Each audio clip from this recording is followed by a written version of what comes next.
ඊළඟට රුවන්වැලි මහන්සෑයේ තව අසද්දෘස බවක් තියෙනවා. ඒ තමයි රුවන්වැලි සෑයේ මැද මැණික් වලින් බෝධීන් වහන්සේ මේ නිර්මාණය කරලා ඒ බෝධීන් වහන්සේගේ වටේ රත්තරණින් කරපු බුදු පිළිම 16ක් තියෙනවා. ඒ බුදු පිළිම කෙලින්ම ඉස්සරහා සෑයේ මෙහෙම මැදින් කෙලින්ම පේශාවල් වලින් ඉස්සරහා අපි ඇවිදින මළුවේ සිරිපතුලක් කියලා තියෙනවා. ඒකට සෑයේ වටේට සිරිපතුල් 16ක්.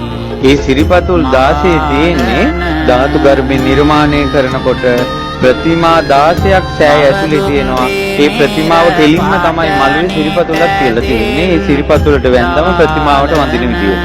මේ රුවන්වැලි සෑය මළුවේ ඇතුලේ මැණික් ගල් 4ක් තියෙනවා. මේ ලෝකේ කිසි කෙනෙකුට මිල කරන්න බෑ මේ මැණික් ගල් 4.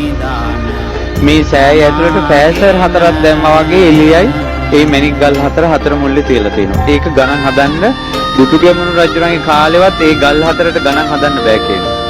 අදටත් ධාතු වංශේ තියෙනවා රුවන්වැලි සෑය ඇතුලේ තියෙන මේ මැණික් ගල් 4 වටිනාකම ඒ රජ කාලෙවත් ගණන් හදන්න බෑ කියලා. ඊළඟට දුටුගැමුණු රජුරෝ සක්දෙවිඳුගේ කරඬුවේ ධාතු ද්‍රෝණයක් ධාතුන් වහන්සේලා ඇතුලේ පැදකුණු කරලා අධිෂ්ඨානයක් කළා මේ උතුම් සෑරජානන් වහන්සේ බොහෝ දෙනාට සිත සල්සන බව සත්‍ය නම් අපි බොහෝ පින් රැස් කරගත්ත බව සත්‍ය නම් මගේ ශ්‍රද්ධාව සත්‍ය නම් මේ ධාතුන් වහන්සේලා කරඬුවේ තියෙන්නේ නැතුව ධාතුන් වහන්සේලා එළියට ඇවිල්ලා බුදුරජාණන් වහන්සේගේ රූපේ මැවෙන්න ඕන කියලා. අර ධාතුන් වහන්සේලා කරඬුවෙන් උඩට මතුවෙලා බුදුරජාණන් වහන්සේගේ රූපේ ධාතුන් වහන්සේලාගෙන් පැකිල්ල හැදිලා ඉරිදියෙන් මස් නහර කෙස් පවා පිහිටියා. තුන් ලෝකෙම බුදුරජාණන් වහන්සේගේ රූපේ ඒ විදිහටම මැවිලා තියෙනවා ඇතුලේ මේ රුවන්වැලි මහා සෑරජානන් වහන්සේ තුල.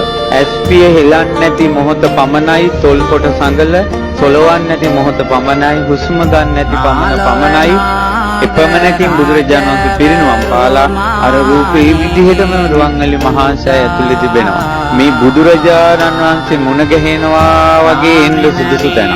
ලංකාවේ මිනිස්සු බුදුරජාණන් වහන්සේ මුණ ගැහෙන්න එනවා නම් එන්න ඕන සුදුසු තැන තමයි ස්වර්ණමාලී මහා සෑරජානන් වහන්සේ. තමන්ගේ ජීවිතේ ශෝක සංසාප නිවා ගන්න සුදුසු තැන.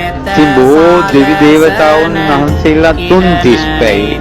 මා මේ බණ කියන මොහොතේ පවා දෙවියන්ගේ දෙව්ලොව කෙනෙක් හෝ බඹලොව කෙනෙක් හෝ නාලොව කෙනෙක් හෝ මනුලොව කෙනෙක් හෝ අනිවාර්යෙන් සෑය වදිනවා. මේ රුවන්වැලි මහා සෑය හිස් නොවන මොහොතක් නැහැ. අපි රෑ 10ට ගේට්ටුව වැහුවට ඒ ගේට්ටුව මිනිසුන්ට වැහුණට දෙවියන්ට බඹුන්ට නාගයන්ට යකුන් රකුසන් ආදී කිසි කෙනෙකුට ඒක වැහෙන්නේ නැහැ.